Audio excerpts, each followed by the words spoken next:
নমস্কার, smart learning চ্যানেলে সকলকে স্বাগত। আপনারা জানেন প্রত্যেকেই পরীক্ষার দামামা বেজে গেছে, আশার আলো আমরা দেখতে পাচ্ছি। আগামীতে বেশ কয়েকটা পরীক্ষা নিশ্চিতভাবে কিন্তু হচ্ছে। Upper primary, school SI, PSC assistant master লিস্টেন্স, এসএলএসটি এবং তার সাথে সাথে আপার প্রাইমারি। তো আমরা এমনভাবে শিডিউলটা তৈরি করেছি যাতে করে এই প্রত্যেকটা পরীক্ষার প্রিপারেশন আমরা একসাথে নিতে পারি, কারণ কোন পরীক্ষাটা আগে হবে কোনটা পরে হবে আমরা কিন্তু এখনও জানি না। সুতরাং আমাদের এমনভাবে শিডিউল করতে হবে, এমনভাবে পরিকল্পনা করতে হবে যাতে করে সমস্ত প্রিপারেশানগুলো আমরা একই সাথে চালাতে পারি, কোনোটার সাথে কোনোটার যেন সমস্যা না হয়, সবগুলো একসাথে আমরা নিতে পারি। তো এখানে আমি মূলত প্রথমে টেটের সিলেবাসটা রেখেছি।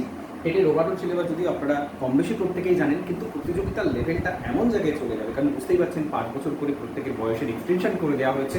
তো সেক্ষেত্রে প্রচুর সংখ্যক পরীক্ষার্থী কিন্তু পরীক্ষা দেবেন এবং এখানে প্রতিযোগিতা যেহেতু অনেকটা বেশি, প্রশ্নের মানও কিন্তু যথেষ্ট উন্নত মানের হবে, সেটা যে কোনো পরীক্ষাই হোক না কেন।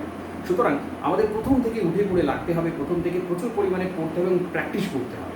তো সেগুলো ওভারঅল সবটাই হবে। আমি একটু ছোট করে এখানে সিলেবাসটা বলে দেবো। চাইল্ড ডেভেলপমেন্ট এবং পেডাগজি, তার সাথে বাংলা এবং ইংরেজি মূল স্ট্রাকচারটা আমরা দেখে নেব কী রয়েছে। তো সিডিপি বা চাইল্ড ডেভেলপমেন্ট পেডাগজি 3টে পোর্শন থাকে। একটা হচ্ছে চাইল্ড ডেভেলপমেন্ট বা শিশুর বিকাশ নিয়ে সেখানে বলা। এবার বিকাশের মধ্যে বিকাশের নীতি, বৃদ্ধি, বিকাশের বিভিন্ন যে পার্থক্য সেইগুলো, সামাজিকীকরণ পদ্ধতি, পেয়াজে কোলভার বায়োলজি থিওরি, বুদ্ধি সংক্রান্ত বিভিন্ন বিষয়, এই যে পোর্শনগুলো এগুলো আপনারা কম বেশি জানেন। তো সেই অংশটা এখানে রয়েছে। ভাষা, জাতি, লিঙ্গ, সম্প্রদায়, ধর্ম, বিভিন্ন যে পৃথকীকরণ বোধ, সেই সমস্ত বিষয়, চিন্তার ক্ষমতা বৃদ্ধির জন্য সঠিক পদ্ধতি ইত্যাদি ইত্যাদি অংশগুলো প্রথম অংশে রয়েছে, যেটা আমার বলছে চাইল্ড ডেভেলপমেন্ট। তারপরের অংশ হচ্ছে ইনক্লুসিভ এডুকেশন, অন্তর্ভুক্তিমূলক শিক্ষা। অন্তর্ভুক্তিমূলক শিক্ষা এখান থেকে এর আগে 5টা মাত্র প্রশ্ন আসতো। যাই হোক, আমরা প্যাটার্ন কিছুটা সময় চেঞ্জ হতে পারে, সিলেবাস চেঞ্জ হবে না, মূল অংশটা একই থাকবে, প্যাটার্ন চেঞ্জ হতে পারে।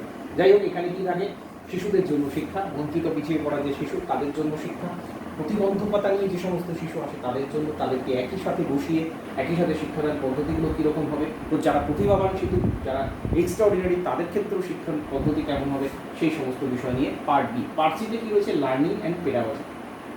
এখানে কিন্তু একেবারে ক্লাসরুম বেস যে সমস্ত কোয়েশ্চেনগুলো সেটা এই পোর্শন থেকে আসে। স্কুলের কাজে কেন কীভাবে শিশুরা ব্যর্থ হয় সেটা নিয়ে বলা রয়েছে। মৌলিক পদ্ধতি শিশুদের শিক্ষার কৌশল, সামাজিক কাজ হিসেবে শিক্ষণ শিক্ষার সামাজিক পটভূমি ইত্যাদি, শিশুদের শিক্ষাগ্রহণের বিকল্প ধারণা, গুরুত্বপূর্ণ ধাপ ত্রুটি, ইমোশনস, মোটিভেশনস, এই সমস্ত বিষয় পার্ট 3তে রয়েছে। তো এই 3টে পার্টে মূলত পেডাগজি পোর্শনটা রয়েছে। আমরা এটা খুব অ্যাটেন্টিভলি করবো, কারণ এটা আপার প্রাইমারি সেকশনে রয়েছে, সিটেটে রয়েছে এবং তার সাথে সাথে কিন্তু স্কুল এসআইতেও রয়েছে। নেক্সট, ল্যাঙ্গুয়েজের ক্ষেত্রে বাংলা এবং ইংরেজি ল্যাঙ্গুয়েজে আমরা দেখব দুটো পোর্শন থাকে। ল্যাঙ্গুয়েজের ক্ষেত্রে দুটো পোর্শন থাকে, একটা থাকে আনসিন প্যাসেজ। আনসিন প্যাসেজের যেটা দেয়া থাকে সেখান থেকেই কিন্তু বোধ পরীক্ষণ, সিদ্ধান্ত নেওয়া, ব্যাকরণের অংশটাও কিন্তু এই আনসিন পোর্শন থেকেই থাকে। ব্যাকরণ যেটা থাকে, বাংলা ইংরেজির যে ব্যাকরণ, ইংরেজির যে গ্রামার, সেটা কিন্তু এই আনসিন প্যাসেজ থেকেই থাকে। টেক্সচুয়াল গ্রামার যেটাকে আমরা বলি, এবং শব্দ ব্যবহার সংক্রান্ত, এটা একটা হলো। আর একটা থাকে হচ্ছে পেডাগজি, অর্থাৎ বাংলা পেডাগজি, ল্যাঙ্গুয়েজ ডেভেলপমেন্ট, আর ইংরেজির ক্ষেত্রেও তাই, সেম একই রকম টাইপের। Learning and acquisition, principle of language teaching, role of listening and speaking, challenges of teaching language in a diverse classroom. তো সমস্তটাই পেডাগজি নিয়ে, অর্থাৎ কীভাবে আমরা বাংলা পড়াবো, কীভাবে আমরা ইংরেজি পড়াবো, সেই পোর্শনটা নিয়ে কিন্তু অর্ধেকটা থাকে সেই গ্রামার টামার এই সমস্ত বিষয়, এবং অর্ধেকটা থাকে পেডাগজি। এটা হচ্ছে মূল স্ট্রাকচার। বাংলা এবং ইংরেজির ক্ষেত্রে দুটোর ক্ষেত্রে কিন্তু সেম, এটা হচ্ছে মূল স্ট্রাকচার। এবার এর সাথে আমরা জানি এটা হচ্ছে বেসিক। আমরা আপার প্রাইমারি টেটের ক্ষেত্রে, সায়েন্সের ক্ষেত্রেই হোক বা আর্টসের ক্ষেত্রেই হোক, দুটো আলাদা আলাদা পোর্শন থাকলেও এটা কমন পোর্শন, যেখানে আমাদের চাইল্ড ডেভেলপমেন্ট পেডাগজি থাকে 30 নম্বরে, 30 নম্বরে থাকে ইংরেজি, 30 নম্বরে থাকে বাংলা। তাহলে এই পোর্শনটা হলো 90 নম্বরে। বাকি যে পোর্শনটা, সেটা যারা আর্টস ব্যাকগ্রাউন্ড আছে তাদের হিস্ট্রি এবং জিওগ্রাফি, এবং যারা সায়েন্স ব্যাকগ্রাউন্ড আছে তাদের ম্যাথ এবং সায়েন্স, অর্থাৎ তার মধ্যে লাইফ সায়েন্স, ফিজিক্যাল সায়েন্সের পোর্শনগুলো থাকছে। তো আমরা আর্টসের ক্ষেত্রে এর আগে যেটা দেখেছি, অর্থাৎ 2016তে যে পরীক্ষা হয়েছিল সেখানে ছিল হিস্ট্রি এবং জিওগ্রাফি। প্রত্যেকটা থেকে 30টা প্রশ্ন কিন্তু ছিল। আর সায়েন্সের ক্ষেত্রে ম্যাথ 30 এবং সায়েন্সের বাকি অংশ জীববিজ্ঞান ভৌতবিজ্ঞান সেই পোর্শনটা থেকে 30 নাম্বার। তো এই স্ট্রাকচার। এবার আমরা এই যে পুরো পোর্শনটা আছে এর সাথে কি যোগ হচ্ছে, আরও 3টে বিষয় যোগ হচ্ছে। Child development and pedagogy CDP, Bengali আর ইংলিশ। আমি এখানে এগুলো লিখলাম এই কারণে আমাদের যে সারা সপ্তাহ জুড়ে যে ক্লাসগুলো হবে সেটা কিন্তু এই যে অংশ ওয়েটেজ অনুযায়ী হবে। অর্থাৎ এখানে চাইল্ড ডেভেলপমেন্ট পেডাগজির জন্য একদিন, বেঙ্গলির জন্য একদিন, ইংলিশের জন্য একদিন, হিস্ট্রি জিওগ্রাফির জন্য একদিন এবং সায়েন্সের জন্য একদিন। এগুলো একদিন করে কেন? কারণ এই মুহূর্তে আমরা জানি না কতদিন পরে পরীক্ষাটা হবে। সুতরাং আমরা কমন বিষয়গুলো যেগুলো সব জায়গাতে থাকছে সেটা নিয়ে করব। কমন এই কারণে বলছি কারণ এই পোর্শনটা এটা কিন্তু আমাদের আপার প্রাইমারিতে আছে, আবার স্কুলের সাইতেও আছে। ইংলিশ এটাও খুব গুরুত্বপূর্ণ।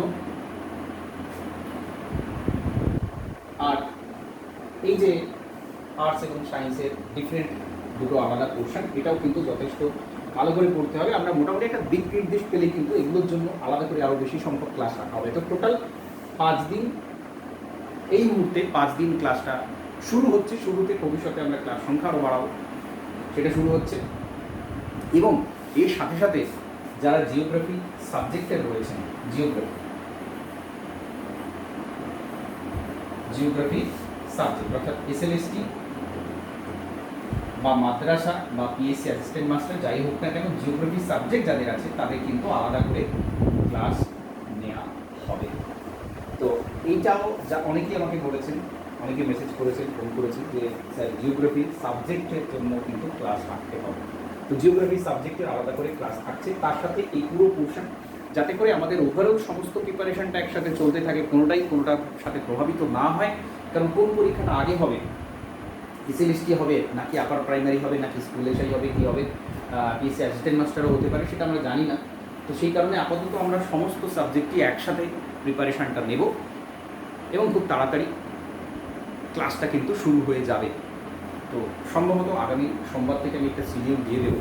প্রপার উইকলি শিডিউল একটা থাকবে, পুরো মাসের একটা শিডিউল থাকবে এবং আমরা মোটামুটি এই পুরো সিলেবাসটাকে 6 মাসের মধ্যে কভার করব। কারণ হচ্ছে আমাদের যে খুব বেশি সময় হাতে পাবো তা কিন্তু নয়। পরীক্ষা খুব তাড়াতাড়ি নেওয়া হবে, এটা ধরে নেওয়া যেতে পারে।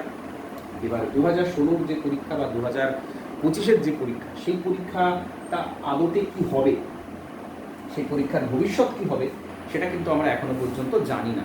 তো সেইটা পরীক্ষাটা যদি অ্যাজ ইট ইজ থাকে, তারপরে সেখানে সেপারেট করে দেওয়া হয়, একটা সমাধান হতে পারে আমরা জানি। আবার এরকমও হতে পারে নতুন করে পরীক্ষা হলো, ওই পোর্শনটা যারা দিয়েছে তারা থাকলো, ইত্যাদি বিভিন্ন রকমের সমাধান আসতে পারে। সেটা কোর্ট বিচার করবে, সেটা আমাদের ভাবার কথা নয়।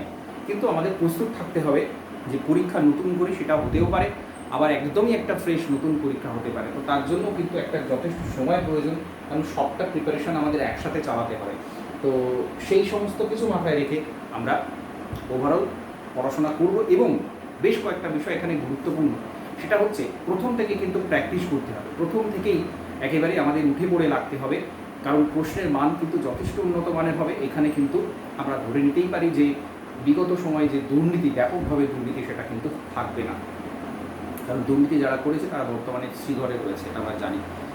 তো আশা করা যায় সেটা।